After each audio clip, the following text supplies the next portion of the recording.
Hay preguntas para amigos y hay preguntas para abogados. En este video podcast te contesto con calle de una manera simple, sencilla, todas esas preguntas que tienes sobre situaciones de derecho que surgen día a día. Yo soy la licenciada Vivian Santiago Trinidad y esto es Abogados con Calle.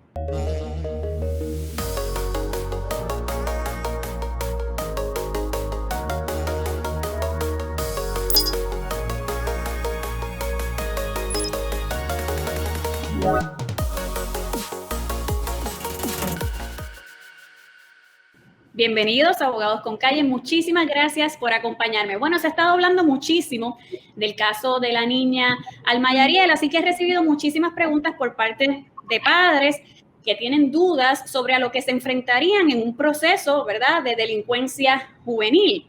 Y lo sé, que este tema produce mucha ansiedad, pero mire, saque su silver key y relájese, porque usted sabe que el que sabe, sabe. Y aquí estamos para educarnos, para informarnos y tomar decisiones, ¿verdad?, ya inteligentes e informadas. Hoy vamos a aprender, en términos generales, ¿verdad?, que los menores no cometen delitos, sino faltas, que cuando hablamos del procurador de menores es básicamente lo mismo que un fiscal, que hay un tribunal de menores, etcétera. Pero para hablar de este tema tan importante y tan interesante, me acompaña hoy la licenciada Leticia Maldonado. Bienvenida, licenciada.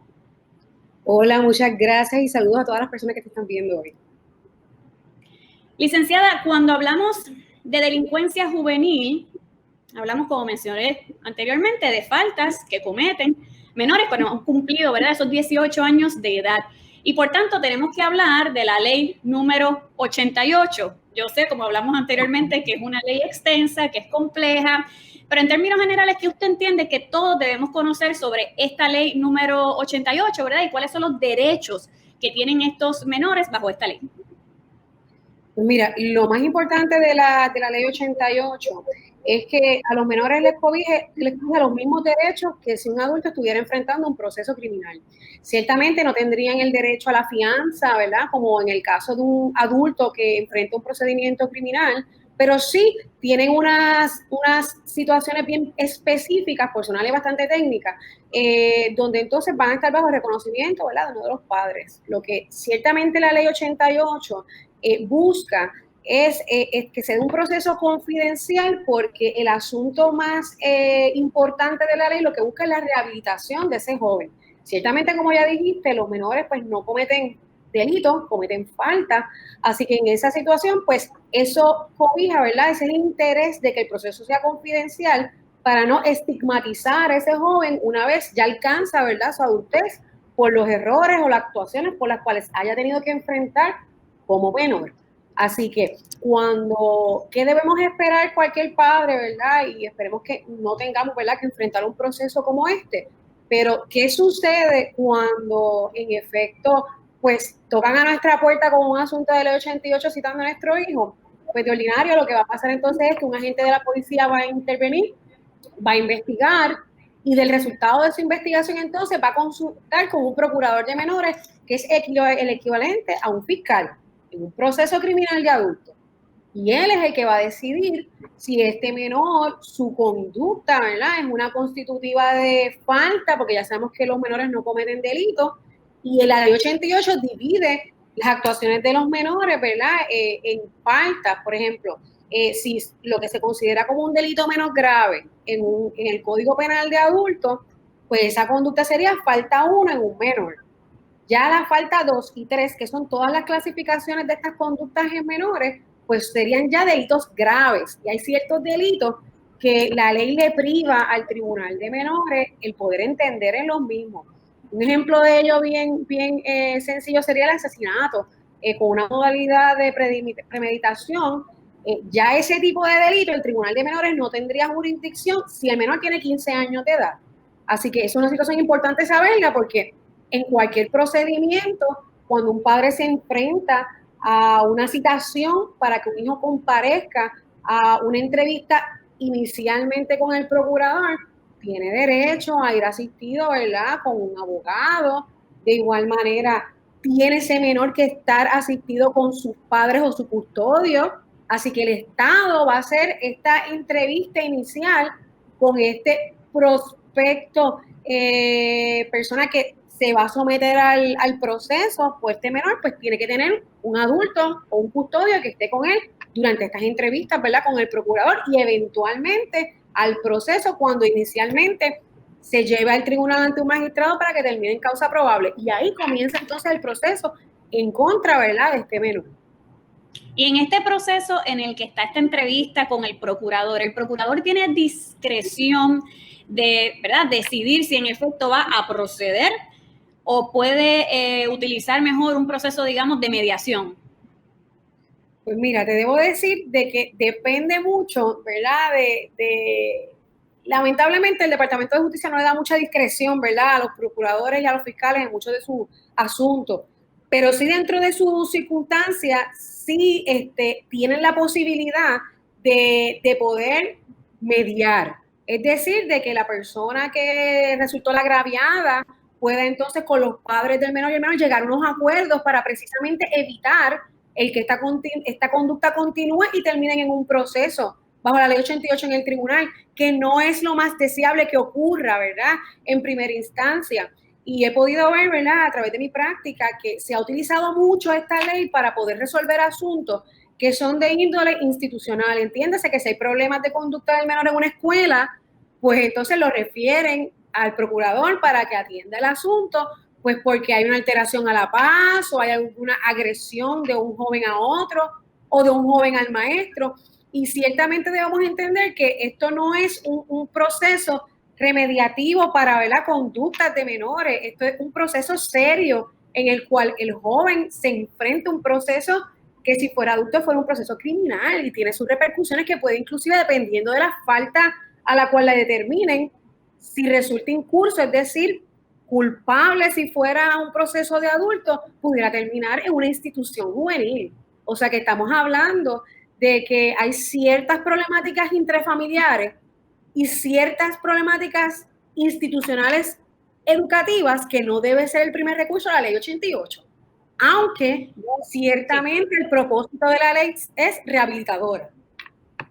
Eso es lo que me parece contradictorio, porque usted me menciona, y este no es mi campo es el derecho laboral, y usted trabaja esto, y por eso es que le pregunto.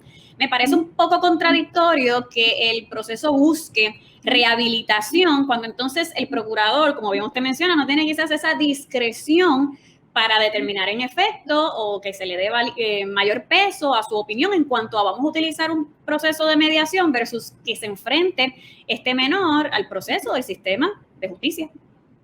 Y es triste, Ian, porque ciertamente hay procuradores muy comprometidos que más allá, ¿verdad?, de si tienen, ¿verdad?, esa facultad o no, se comprometen a hacerlo, de llegar a unos acuerdos. Así que ciertamente la alternativa está, pero depende mucho también de ese funcionario que esté sentado ahí, si es empático con la situación que está ocurriendo con ese menor. Así que ciertamente sí me he topado con casos de procuradores muy comprometidos en los cuales hemos logrado llegar a acuerdos para inclusive no tener que llegar hasta el tribunal a que ese menor enfrente un proceso inicial que pueda terminar en una, ¿verdad?, una vista adjudicativa. Y he tenido otros, ¿verdad?, que no han sido tan empáticos, ¿verdad?, en tal vez llegar a esa mediación que debería ser una mediación inicial compulsoria en este tipo de casos, porque estamos refiriéndonos, ¿verdad?, a una situación que puede tener repercusiones serias en un menor. Y me explico. El joven que se ha referido a un caso bajo la ley 88 que tenga que enfrentarse a un proceso de esta naturaleza, donde su situación realmente no sea la situación de que cometió realmente una falta, porque sabemos que los menores no cometen delitos sino falta, esto puede ser un proceso traumante al final del camino, porque ya estuvo ese menor expuesto a estar ante un juez, que los agentes de la policía lo detengan, lo lleven a responder, que sea interrogado, ¿verdad?, en una entrevista inicial con un procurador que sigue siendo un representante del Estado. En muchos casos que tengan condiciones, porque una vez se ve la primera vista, ¿verdad?, de causa probable, le ponen una condición de que debe estar restringido en su hogar y todo lo relativo a ese joven se trastoca. Y si al final del camino resultó que no prosperó esa querella, eso sí puede ser un proceso realmente traumante, ¿verdad?, para un joven que al final pues tenga, ¿verdad?, esa noción de que tristemente la justicia pues no fue justa, porque no resolvió lo que tenía que resolver en un inicio, que a lo mejor era un problema de índole escolar y no necesariamente de una falta cometida. Y eso se ve bien seguido, ¿verdad? Sí, esa distinción yo entiendo que quizás puede ser complicada en algunos escenarios de cuándo se debe atender como un asunto de índole escolar y cuándo se debe entonces procesar bajo delincuencia juvenil, etcétera, pero definitivamente hay que esforzarse porque como bien usted dice, el daño que sufre este menor es casi irreparable. Al inicio mencionó, y me parece interesante señalar, el asunto de la fianza, ¿verdad? A los menores le cobija básicamente los mismos derechos constitucionales de los adultos, pero en el escenario en el que ese menor, digamos, pues no tiene padre, madre, custodio, ¿qué sucede con ese niño? Entonces es recluido. En esa situación, cuando no hay un custodio que se pueda hacer cargo del menor, el tribunal entonces va a buscar la alternativa de buscarle un custodio en el Estado. En ese sentido, sí el menor puede estar entonces o bajo el reconocimiento, ¿verdad?, en este caso de lo que es el Departamento de la Familia, que nombre un custodio para que esté con el menor, o ciertamente, si no hay ningún, que es lo más común que se da, que le nombren, ¿verdad?, un custodio bajo esas circunstancias, porque lo último que se busca es que este joven sea de inmediato detenido, pero dependiendo de la falta a la cual le determinen causa, pudiera ser una alternativa que esté en detención. Si está en detención, pues sí, pudiera estar en una institución juvenil. Obviamente es lo que se ve el proceso. Así que en ese sentido, lo más común que se da es que obviamente se le busque un custodio, si no están los padres, pues un tercer custodio que se haga responsable, ¿verdad? Y esa alternativa está en el Estado, en buscarle un tercer custodio que se haga cargo de ese joven, en lo que el proceso se da. Y en ese momento en el que ya en efecto hay una vista, que hay causa probable, estamos hablando del tribunal de menores. ¿Cuál es la diferencia cuando se habla del tribunal de menores y el tribunal, verdad, que todos conocemos, de adultos? Ciertamente se hace la diferencia porque se trata de desligar precisamente en el fundamento de que los menores no cometen, ¿verdad?, delitos sino falta, para evitar, ¿verdad?, criminalizar al joven y que esté envuelto en procesos judiciales donde también están adultos. Por eso es que la confidencialidad de estos procesos es tan importante. Tan es así que inclusive eventualmente alcanzase la mayoría, si hubiese tenido algún caso donde hubiese resultado incurso como menor, esa convicción o ¿verdad?, esa determinación no puede ser utilizada porque ciertamente sería una manera de criminalizar al joven. Así que lo que se hace, se persigue la ley es dividir los adultos de los jóvenes, y por eso es que existe un tribunal de menores donde va a atender de manera confidencial solamente los asuntos de los jóvenes que no han cumplido 18 años aún y que pues, han incurrido en algún tipo de conducta, ¿verdad?, que la sociedad criminaliza. Así que en ese sentido, por eso es que no se ve en el Tribunal General de Justicia en los casos criminales ordinarios de adultos.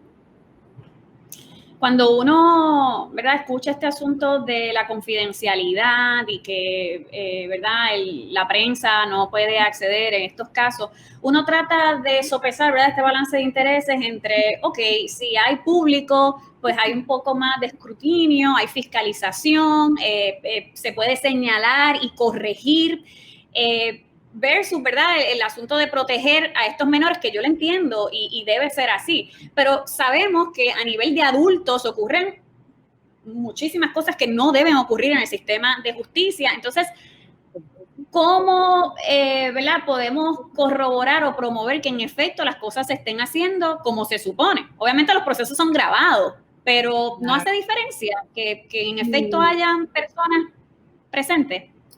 Y en ese sentido, bien, tienes un buen punto. Ahora bien, la ley provee para que cualquier derecho de igual manera lo puedes renunciar. Así que en ese sentido, los padres o los custodios pudieran renunciar y tendrían, ¿verdad?, que al efecto someterlo, ¿verdad?, mediante moción fundamentada del tribunal a que esa vista se vea en un ámbito de confidencialidad donde nadie se entere de lo que está pasando allí.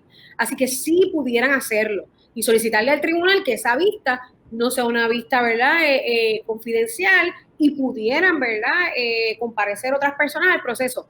Ciertamente también te debo decir que la forma en la cual están estructurados estos tribunales de menores son bien pequeños. O sea que realmente aunque en la práctica, ¿verdad? Tal vez el papá pues renuncie a ese derecho a que se vea en el proceso confidencial y sea uno público, tendrían entonces que prácticamente trasladar el tribunal porque el proceso donde se ve el proceso judicial del menor es ciertamente el juez, 2 mesas y no hay ni siquiera para que otro se sienta allí. O sea que es un sitio que aunque lo que se trata de buscar, ¿verdad? Tal vez es un aspecto un poco menos formal dentro del proceso, aun cuando los padres pidieran que fuera público, pues ciertamente la misma formalidad como está el proceso establecido, sería un poco complicado. Pero no sería la primera vez porque yo tuve un caso de esa naturaleza donde, ¿verdad? Otras personas pudieron entrar a ver el proceso. Así que sí, la ley le da la facultad, ¿verdad? Que ese custodio de ese padre pueda pedir que ese proceso sea abierto, ¿verdad? Así que sí pudiera tener esa alternativa el padre o el custodio. Y le pregunto, mucho se escucha, ¿verdad?, del famoso programa de desvío, ¿verdad? Menores que se le imputan faltas, pero no pasan entonces por el proceso adjudicativo, digamos, dentro del tribunal, sino a uno de desvío. ¿Cómo es que funciona esto y quiénes son los que podrían cualificar? Bien, si en ese caso se determina causa probable a un jovencito por alguna conducta tipificada como menos grave, en ese sentido, esas son las faltas tipo 1, que son delitos que no envuelven, ¿verdad?, violencia, premeditación, ese tipo de delitos, pues entonces pudiera, por ejemplo, una agresión simple, de una pelea en la escuela que fuera una agresión simple, pudiera ser un buen ejemplo de una falta tipo 1. Y en ese sentido, pues entonces pueden haber distintas alternativas para el joven. Por ejemplo, pudiera enfrentar tal vez que se pueda entonces hacer algo nominal donde pues le pida excusas a la persona a la cual pues agredió, o puede ser condicional donde entonces el joven pues pueda enfrentar que esté bajo el reconocimiento de sus papás. Ahora bien, para la pregunta más específica que me hiciste, en términos del desvío, lo que evita es que yo esté dentro del proceso judicial completo. Así que si se puede resolver antes de llegar a ese proceso, una vez determinaron causa en un inicio, pues eso es un asunto que se discute entre el abogado de defensa al cual el jovencito tiene derecho, con el procurador, y se ve la alternativa de que a lo mejor el chico pueda recibir algún tipo de ayuda terapéutica, pueda tal vez hacer una restitución de lo que tal vez pues dañó, si es que rompió cometió algún delito de daño o, ¿verdad?, falta sobre daño, que haya roto alguna propiedad. Así que son cosas que junto con el procurador, el abogado tiene que procurar se den para entonces evitar que ese proceso se dé. El chico pues cumple ya sea con el tratamiento que le den, ya sea con la restitución, o tal vez hasta con unas simples excusas, y se archiva el procedimiento y no tiene que entrar en este proceso tan arduo, ¿verdad?, de una vista adjudicativa, que no es otra cosa, ¿verdad?, que un juicio plenario en sus méritos. Aquí ciertamente otra cosa que los menores, ¿verdad?, que es importante que sepan, no tienen derecho a un juicio por jurado, como los casos de adultos. Así que enfrentar todo este proceso, pues ciertamente a lo mejor teniendo la alternativa de que el joven pueda, ¿verdad?, restituir o cumplir con algún servicio comunitario por el tiempo que el juez determine, sería suficiente para archivar el procedimiento y no tener que entrar en una vista adjudicativa. Así que sí es posible. Mencionó al inicio, obviamente, que hay situaciones en las que el menor es procesado como adulto y mencionó algunos ejemplos. ¿Podría entonces darnos ejemplos adicionales para que esté claro esa distinción?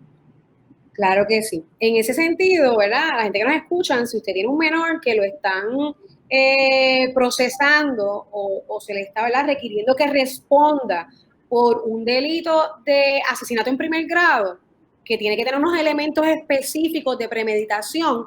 Si el joven tiene 15 años, el Tribunal de Menores no tiene jurisdicción y ese jovencito va a ir, ¿verdad?, a enfrentar el proceso como si fuera un adulto, ¿verdad? Y tenemos que tener en cuenta que, ¿verdad?, la pena es muy alta.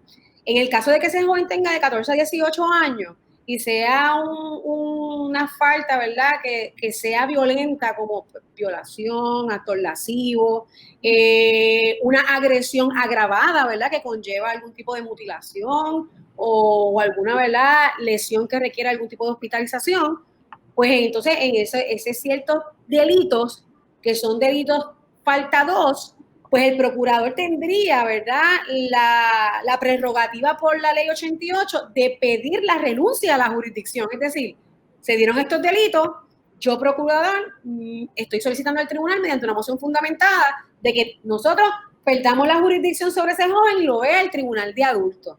Así que en ese sentido, estamos hablando de que la gran mayoría del Código Civil, donde están estos delitos que requieren, ¿verdad?, intención específica, como ya expliqué, la violación, actos lascivos, inclusive hasta el homicidio. O sea, hay ciertos, ¿verdad?, delitos de esos que acabo de explicar que pudieran acarrear que este jovencito ni siquiera esté respondiendo en el Tribunal de Menores y se vaya a responder al Tribunal General de Justicia.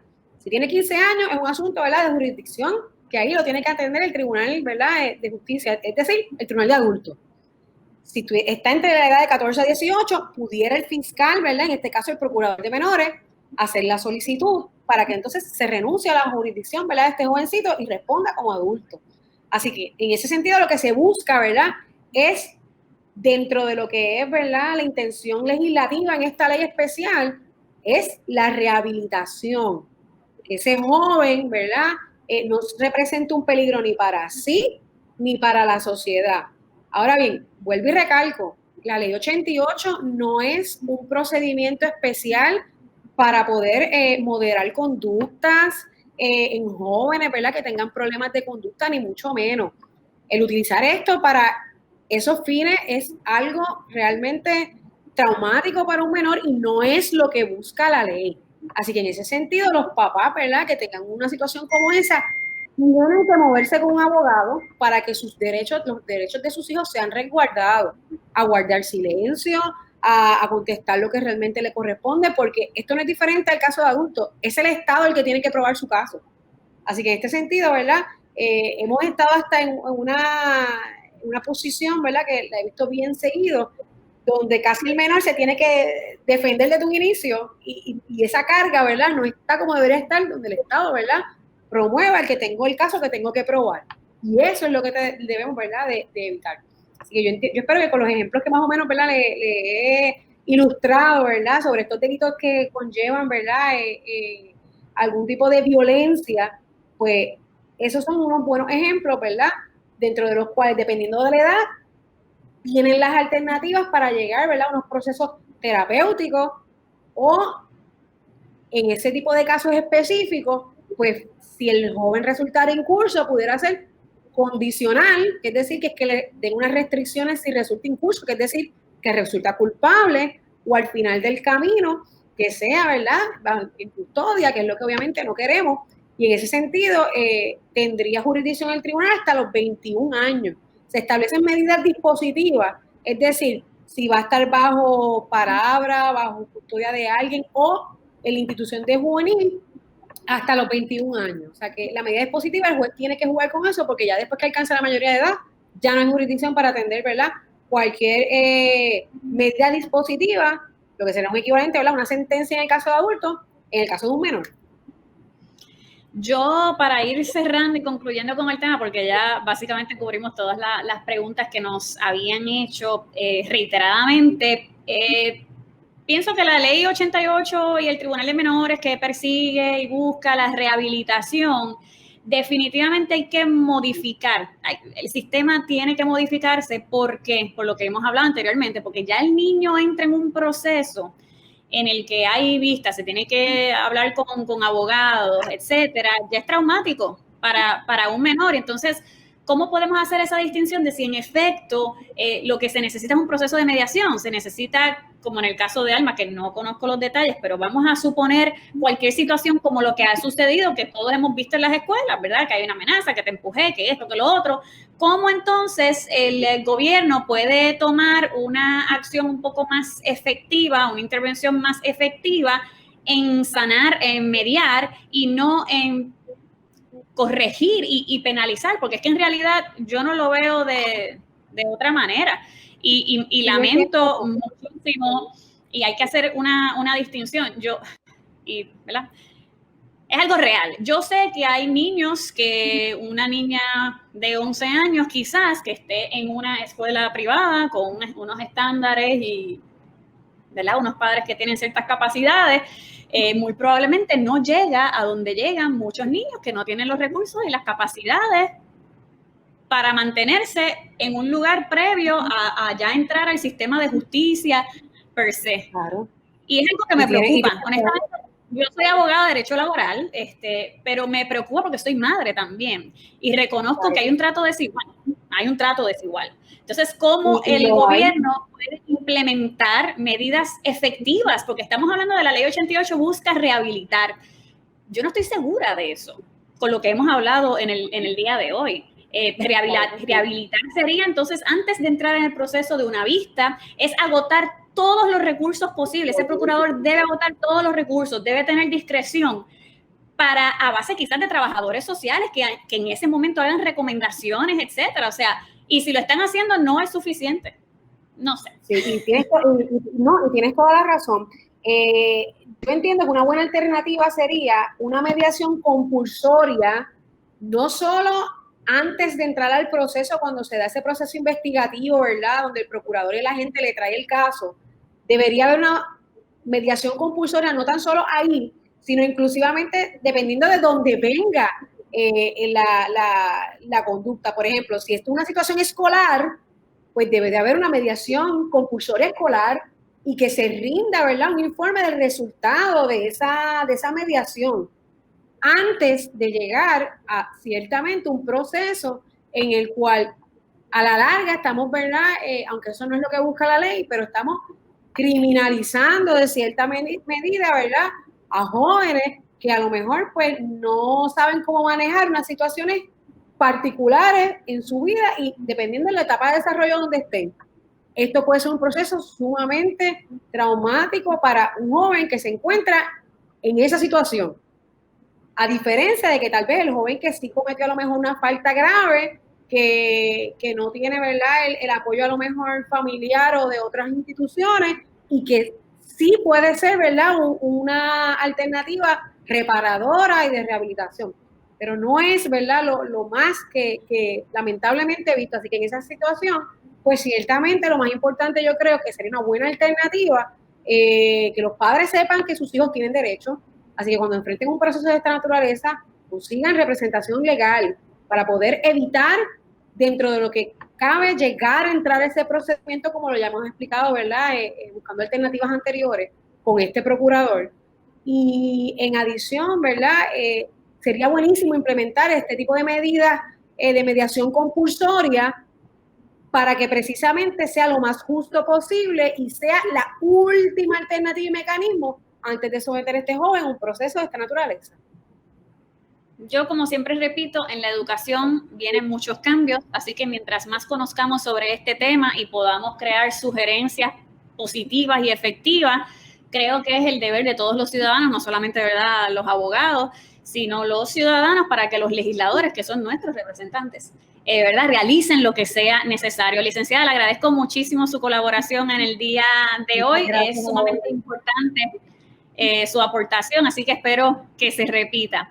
Recuerde que todo lo discutido en este video podcast no puede ser considerado una opinión legal y que usted debe consultar con su abogado de preferencia. De igual modo, recuerde seguirnos en las redes sociales. Yo soy la licenciada Vivian Santiago Trinidad y esto fue Abogados con Calle. Chao.